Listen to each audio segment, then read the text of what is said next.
Morning, everybody. Welcome to Science. Let's talk about rate of change problems real quick in the conclusion. Get this last page of the lab all set for you. These are the same as the last lab you did, absorption and radiation. Again, it's just like doing like the speed in a car. How much does your distance change divided by how much does your time change? If you drive 100 miles and it takes you 2 hours, you're going 50 miles per hour, right? So on these, it's how much did the temperature change divided by how much did the time change. Now, the easy part is that every part of this experiment, whether it was the hot cup or the cold cup in section 1 or section 2, each section was 30 minutes. So on all 4 of these,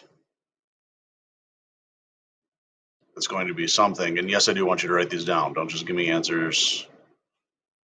Take a minute and write down the number with a label. If you want to do it with a text tool, that's fine too. But it's going to be something over 30 minutes on all 4 of those.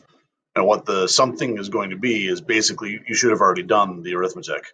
How much did the hot cup cool down, which is the hot cup started at 97 and it cooled down to whatever it did. I don't remember.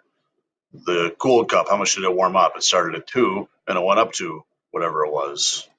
So basically going from the 0 minute reading to the 30-minute reading would give you those 2 answers. And that's how much the temperature changed over the course of 30 minutes.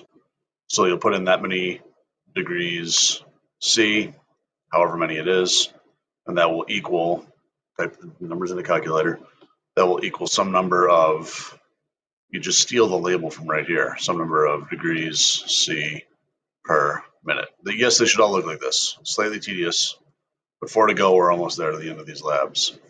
All right, conclusion, probably drag a text box over this to make it easy.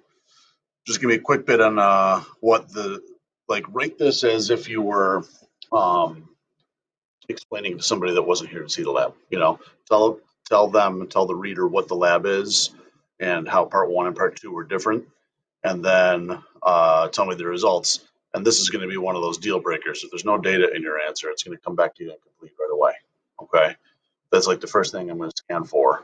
And if I don't see numbers of some type, I don't grade the rest. It's just going to come back to you incomplete, which is no big deal. I mean, then you fix it and you send it back to me, right? But to save time, know that that's got to happen. And remember, the goal is to think about, did that insulation make the system more efficient by having less energy radiate off the bar? And then just use numbers to support whether that happened or not. And you'll be good. All right.